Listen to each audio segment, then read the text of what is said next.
আসছে আমরা প্রথম প্রশ্নে। প্রশ্নের মধ্যে যদি দেখো, একটি চা বাক্সের ভেতরের দৈর্ঘ্য প্রস্থ উচ্চতা 7.56 এবং 5.4। তাহলে আবার মনে করে এটা চায়ের একটা বাক্স, এর দৈর্ঘ্য 7.5 ডেসিমিটার, প্রস্থ 6 ডেসিমিটার, আর উচ্চতা হচ্ছে 5.4 ডেসিমিটার। এই চা ভর্তি যে বাক্সটা, এই চা ভর্তি এর ওজন হলো 52 কেজি 350 গ্রাম, টোটাল ওজনটা। আর খালি অবস্থায় যদি খালি থাকে, চা না থাকে, তাহলে খালি অবস্থায় ওজন হচ্ছে, বাক্সটার ওজন হচ্ছে 3 কেজি 75 গ্রাম। এখন তাহলে বলেছে 1 ঘন ডেসিমি চায়ের ওজন কত? 1 ঘন ডেসিমি কিছুটা পরিমাণ চায়ের ওজন কত হবে? তো প্রথমত আমরা এক কাজ করছি, এই যে চায়ের বাক্সটা দিয়েছে দৈর্ঘ্যপ্রস্থ উচ্চতা, আগে তুমি এর টোটাল আয়তনটা বার করে নাও দৈর্ঘ্যপ্রস্থ উচ্চতা থেকে। আয়তন বলতে কি বোঝাবে? আয়তন বলতে বোঝাবে এই বাক্সটার ভিতরে কতটা চা আছে তা তুমি আয়তনে পাবে। কারণ আয়তন বলতে বোঝায় কোনো পদার্থে কোনো এটাতে কতটা পদার্থ আছে এটা তুমি বুঝতে পারবে আয়তনে। যার জন্য আমরা প্রথমে এর আয়তন বার করছি, আগে বাকি কাজটা পরে আসছি। আগে তুমি চায়ের বাক্সের আয়তনটা বার করে নাও। তাহলে চা ভর্তি বাক্সের আয়তন। আর একটা জিনিস দেখে নাও, প্রশ্নটা ডেসিমিটার কিগ্রাগ্রাম এবং ডেসিমিটারে বার করতে বলেছে, ডেসিমিটারে বার করতে বলেছে। তাহলে এককটা ডেসিমিটারে আমরা রেখে নিচ্ছি। শুরু করছি এখান থেকে। চা বাক্সের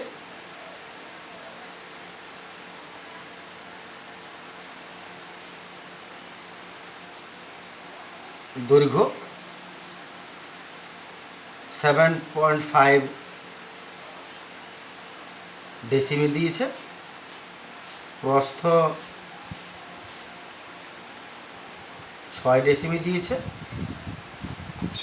আর উচ্চতা 5.4 ডেসিমি দিয়েছে। এতএব বাক্সের আয়তন বার করে নাও। যেহেতু আয়তঘনাকার, তার বাক্সের আয়তনের ফর্মুলা দৈর্ঘ্য গুণিত প্রস্থ গুণিত উচ্চতা হবে।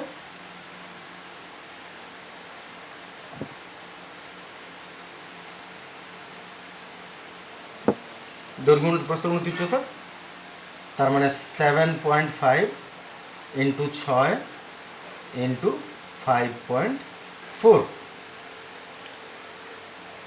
যাই বেরোলো, একটু কাটাকাটি করে নিচ্ছি। তাহলে 75 ইন্টু 6 ইন্টু 54 বাই, এখানে দশমিক তুলছি, দশমিকের উপর একটা সংখ্যা তাই একটা শূন্য, আবার এখানে দশমিকের উপর একটা সংখ্যা তাহলে একটা শূন্য। দশমিক তুলে দিলাম, তার বদলে নিচে দুটা শূন্য হয়ে গেল। দশমিকের পর যটা সংখ্যা হয় তটা শূন্য। এবার একটু কাটাকাটি করে নিই 5 দ্বারা। 5 দ্বারা কাটছি, 5 15 75, 5 20 100, 5 3 15, 5 4 20, আর 4 2 দ্বারা কেটে নিচ্ছি, 2 2 4, 2 3 6, আর 2 7 54। এত আমাদের হলো 3 3 9 ইন্টু 27, 3 3 9 আর 27, 9 ইন্টু 27 ঘন ডেসিমি, ঘন ডেসিমি। তাহলে বাক্সটার আয়তন হলো এত ঘন ডেসিমি। এরপর তাহলে এতটা তুমি কাজ করে ফেলেছ, প্রথমের অংশটা এতটা কাজ আমাদের হয়ে গেছে। এবারে এখান থেকে আছে, চা বাক্সের ওজন হচ্ছে 32 কেজি 350 গ্রাম, আর খালি বাক্সটার ওজন হচ্ছে 3 কেজি 3.75 কেজি। এখন যদি চা সমেত বাক্সটার থেকে খালি বাক্সটাকে বিয়োগ করে দাও, তাহলে তুমি কার ওজন পাবে? চায়ের ওজন পাবে। আবার বলছি, চা ভর্তি বাক্সের ওজন 52 কেজি সামথিং, আর খালি বাক্সের ওজন 3 কেজি সামথিং। তাহলে চা ভর্তি বাক্স থেকে খালি বাক্সটাকে তুমি কি করবে? মাইনাস করে নেবে। তাহলে 52 কেজি 350 গ্রাম হলো চা ভর্তি বাক্সের ওজন, আর খালি বাক্সের ওজন হচ্ছে 3.75 কেজি। দুটোকে যদি বিয়োগ করে দাও, তাহলে তুমি কার ওজন পাবে? চায়ের ওজন, ওর ভেতরে যে চাটা আছে তার ওজন। তাহলে আমরা চায়ের ওজন বার করছি। তার আগে একটু ছোট কাজ করে নিই। এতে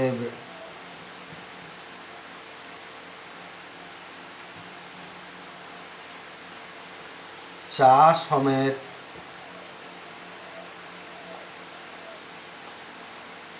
সমেত বাক্সের ওজন বলেছে 52 কিগ্রা 350 গ্রাম। 52 কিগ্রা 350 গ্রাম। আমার পুরোটাকে দশমিক করে দিচ্ছি, তাহলে কিগ্রা দশমিক 350 গ্রাম, 52.350 গ্রাম। যেহেতু কিলোগ্রাম থেকে গ্রাম করতে গেলে 1000 দিয়ে গুণ করতে হয়, তাই 1000 মানে 1-এর পরে 3টা শূন্য, তাই 3টার আগে দশমিক বসে গেল, 52.350 গ্রাম। আমি এই জন্য দশমিক করে নিলাম যে খালি বাক্সের ওজনটা দশমিকে আছে। দেখো, তাহলে এটা হলো চা সমেত বাক্সের ওজন। আর এর থেকে আমরা মাইনাস করে দেব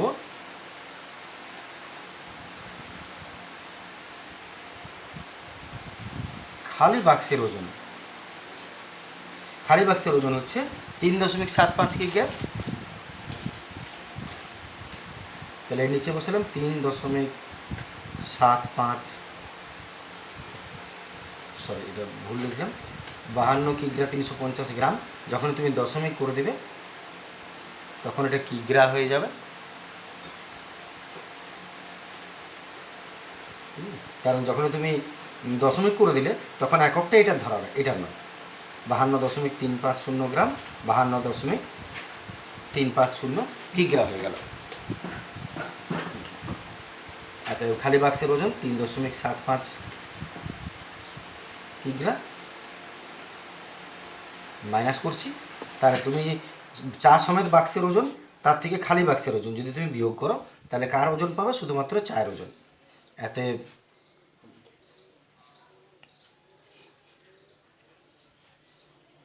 শুধুমাত্র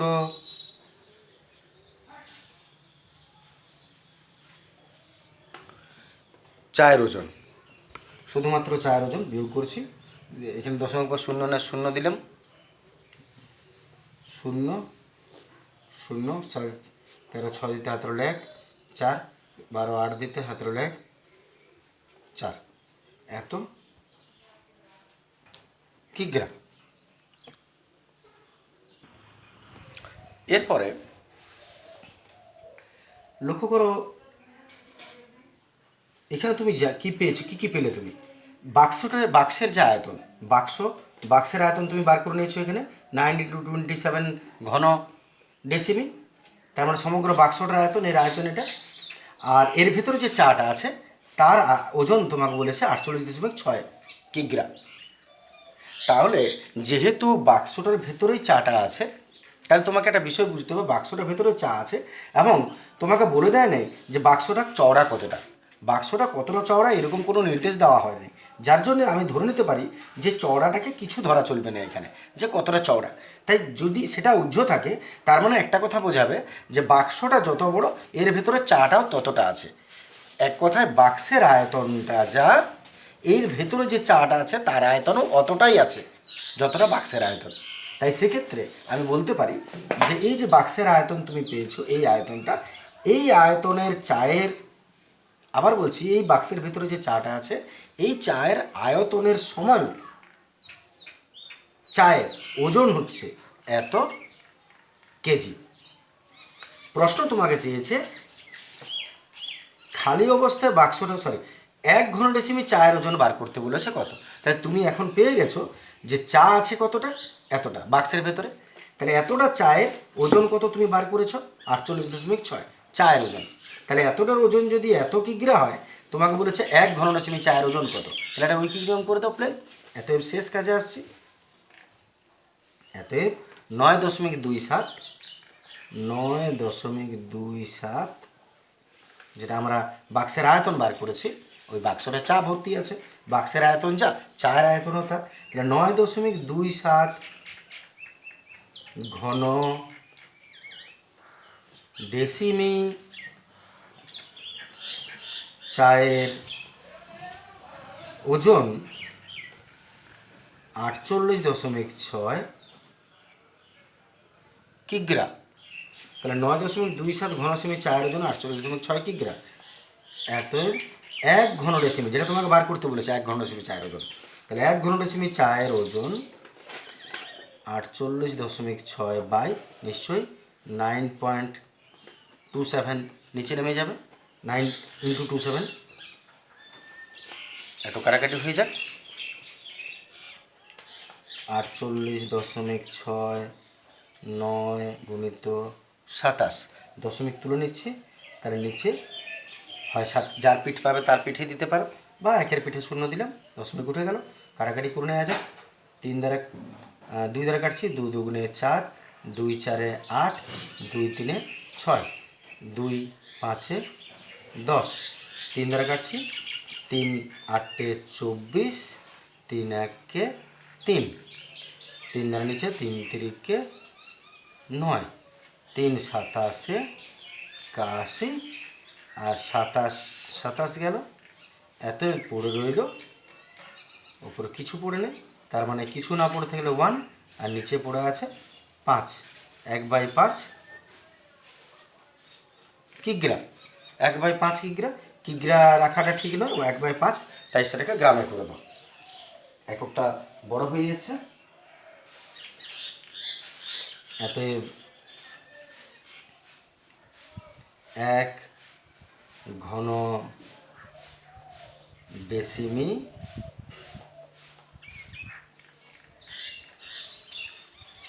চায়ের ওজন 1/5 তো আছে, কিগ্রাকে গ্রাম করতে গেলে 1000 দিয়ে গুণ করে দিতে হয়, কারণ কিলোগ্রামের থেকে গ্রাম ক ঘর হচ্ছে দেখো। কিগ্রার পর হেগ্রা, ডেকাগ্রা, গ্রা, 3টা ঘর, জটা ঘর তোটা 0, 3টা ঘর 3টা 0, তাহলে এটা কী হবে, গ্রাম হয়ে যাবে। কিগ্রাটা গ্রাম।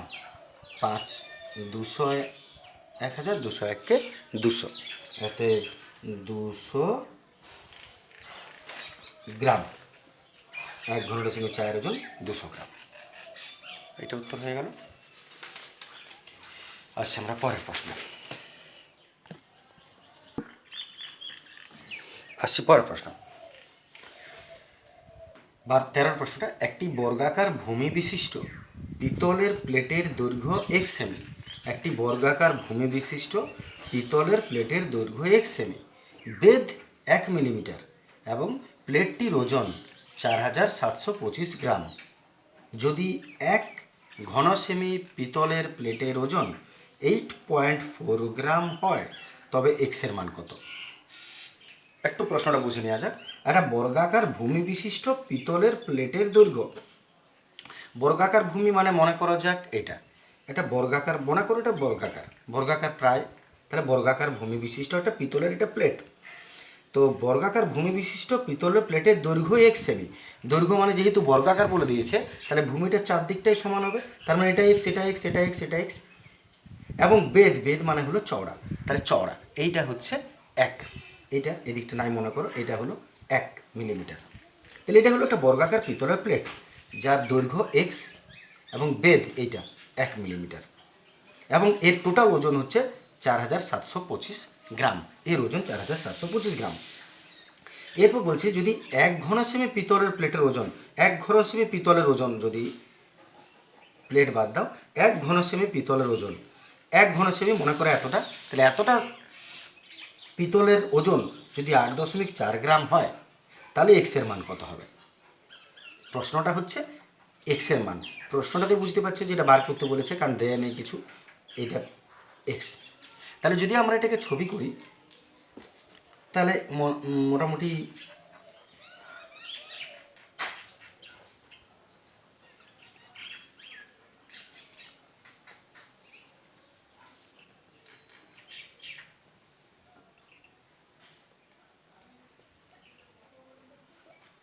মনে করো এরকম, এইটা বর্গাকার, এটা, তো এটা এক্স সেমি, আর এই যে বেদটা চওড়াটা, এই চওড়াটা হচ্ছে 1 মিলিমিটার, আর এই টোটাল ওজন 4725 গ্রাম। তো এক কাজ করা যাক, শেষের অংশটা পরে দেখা যাবে, আগে তুমি এর আয়তনটা বার করো। যখনই তোমার প্রশ্নে ওজন দিচ্ছে তার মানে তুমি জানবে ওজনের সঙ্গে আয়তনটা রিলেটেড বটে। আয়তন বার করবো আমরা আগে। তাহলে এর আয়তনটা কত হবে? তাহলে বর্গাকার ভূমি বিশিষ্ট পিতল, শুরু করছি আমরা অঙ্কটা। বর্গাকার ভূমি বিশিষ্ট পিতলের প্লেটের আয়তন কত হবে? বর্গাকার ভূমি বিশিষ্ট পিতলের প্লেটের আয়তন কত হবে? তো স্বাভাবিক একটা জিনিস, যখন আয়তঘন হোক বা ভূমিটা বর্গাকার হোক, যদি তোমাকে আয়তন বার করতে বলে তাহলে সাধারণ ফর্মুলা কী হয়? দৈর্ঘ্য গুণিত প্রস্থ গুণিত উচ্চতা। তাহলে এর দৈর্ঘ্য কত? এক্স, আর এর প্রস্থ কত? এক্স, আর উচ্চতাটা কত? 1। তাহলে দৈর্ঘ্য প্রস্থ উচ্চতা আমরা গুণ করব। দৈর্ঘ্য গুণিত প্রস্থ গুণিত উচ্চতা, মান বসানো যাক। দৈর্ঘ্য কত? এক্স, দৈর্ঘ্য এক্স ইন্টু প্রস্থ কত? এক্স, কারণ বর্গাকার ভূমি বটে, প্রস্থটাও এক্স, ইন্টু উচ্চতা, উচ্চতাটা হচ্ছে 1 মিলিমিটার। এখানে একটু চেঞ্জ করতে হবে, 1 হবে কিন্তু উচ্চতা তো 1 মিলিমিটার, তাহলে মিলিমিটারটাকে একটু সেন্টিমিটার করে নেওয়া যায়। তাহলে মিলিমিটারটাকে যদি সেন্টিমিটার করে নাও, তাহলে মিলিমিটার থেকে সেন্টিমিটার ক ঘর পেছনে হচ্ছে দেখো তুমি। আমি যদি ছকের হিসাবটা ভাবি, তাহলে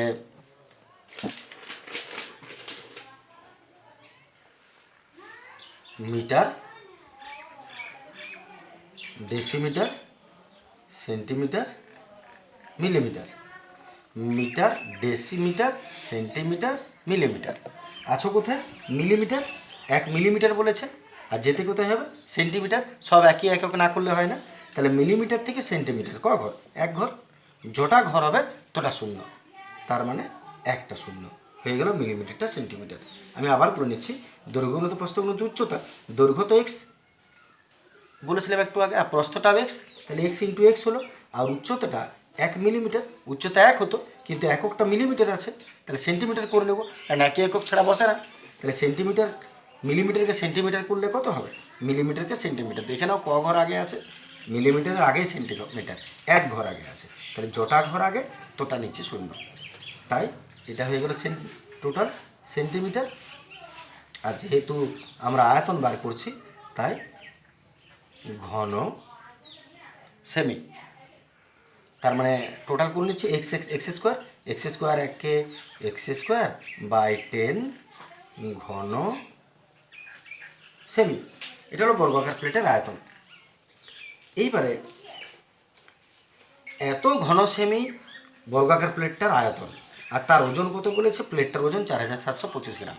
তার মানে এক্স স্কোয়ার বাই 10 ঘন সেমি প্লেটের ওজন হলো এইটা। তাহলে 1 ঘন সেমের ওজন কত তুমি আগে বার করে নাও। শেষ অংশটা তুমি এখন দেখো না, এটা পরে, আগে আমরা এর থেকে একটু কাজ করে নিই। এতএব এক্স স্কোয়ার বাই 10 ঘন সেমি প্লেটের ওজন 4725 গ্রাম, 4725 গ্রাম। এক্স স্কোয়ার বাই 10 ঘন সেমি প্লেটের ওজন 4725 গ্রাম, কারণ ওই প্লেটটার আয়তন বার করলে আর ওই প্লেটটার ওজন বলেছিল এত, তাহলে ওই আয়তনের ওজন এত হবে। তাই আমরা লিখেছি এত ঘন সেমি প্লেটের ওজন এত গ্রাম, এত 1 ঘন সেমি প্লেটের ওজন 2.5। এটা কি হয়? ট্রান্সফারের নিচে নেমে যায়, তাহলে বাই এটা, আর বাই 10, আসলে বাই 10 হচ্ছে এত, যদি এত হয় 1-এর কম হবে, তার মানে ভাগ হবে নিচে। পরের লাইনে একটু 4725 বাই এক্স স্কোয়ার, আর 10টা উল্টে উপর উঠে যাবে ইন্টু 10, ট্রান্সফার করে দিলাম, 10 উপরে উঠে গেল এত গ্রাম। এইবারে শর্তানুসারে তুমি লক্ষ্য করো 1 ঘন ডেসিমে প্লেটের ওজন বেরোলো, যাই বেরোনো 1 ঘন ডেসিমে প্লেটের ওজন এত গ্রাম। আর প্রশ্নে কি বলেছে দেখো, প্রশ্নে বলেছে এইবার শেষ অংশটা, যদি 1 ঘন সেমি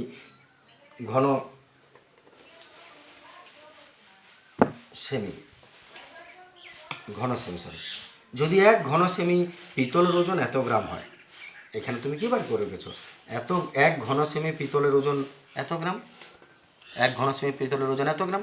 আর প্রশ্ন বলেছে 1 ঘন সেমি পিতলের ওজন এত গ্রাম, তার মানে ওইটাই বটে। 1 ঘন সেমি পিতলের ওজন এইটা যা, 1 ঘন সেমি পিতলের ওজন ওইটাও তা, তার মানে শর্তানুসারে এইটা সমান এইটা। তাহলে তোমার এক্সের মান বেরিয়ে যাবে। অতএব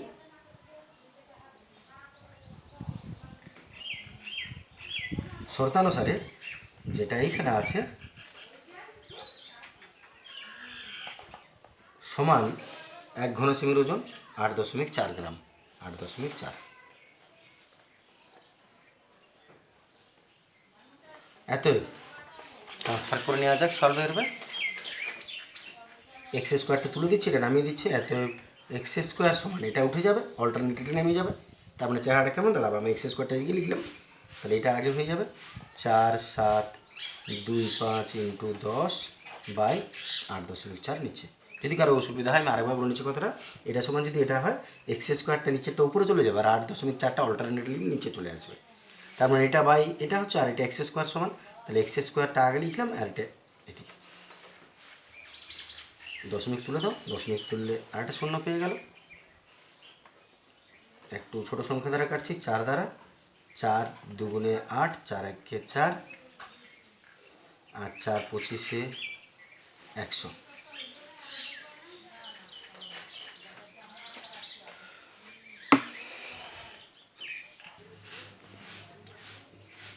তিন দ্বারা কাটছি, 3 1 3, 3 5 15, 3 7 21, 3 5 15, 3 7 21, আর এবার 7 দ্বারা, 7 দ্বারা কেটে নিচ্ছি, 7 2 14, 1 রইল, আবার 7 2 14, 3 রইল, 7 5 35। অতএব এক্স স্কোয়ার সমান রইল 225 × 25, 225 × 25। তাহলে অতএব এক্স স্কোয়ার সমান 225 × 25 রইল গ্রাম। এক্স স্কোয়ার সমান 225 × 25। এবার স্কোয়ার ট্রান্সফার করে দাও, এক্স সমান √ওভার হয়ে যাবে 225 × 25। 225 মানে 15 15 225, আর 25 হলো 5 5 25। এবারে দুটো থাকলে একটা হয়, 2 15 একটা 15 হলো, ইন্টু 2 5 একটা 5 হলো, 5 15 75 গ্রাম। প্রশ্ন বলেছিল দেখতে হবে এক্সের মান কত, তাহলে এক্সের মান আমাদের কত বেরোলো, এক্সের মান আমাদের বেরোলো 75, 75।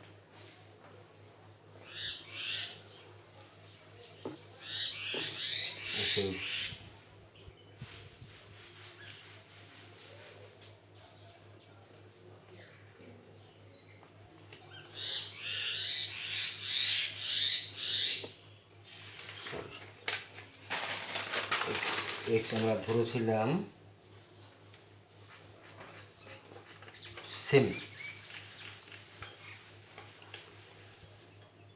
এক্সটা আমরা দৈর্ঘ্য ধরেছিলাম,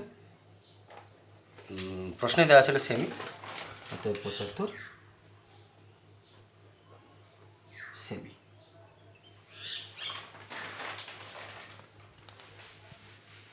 75 সেমি।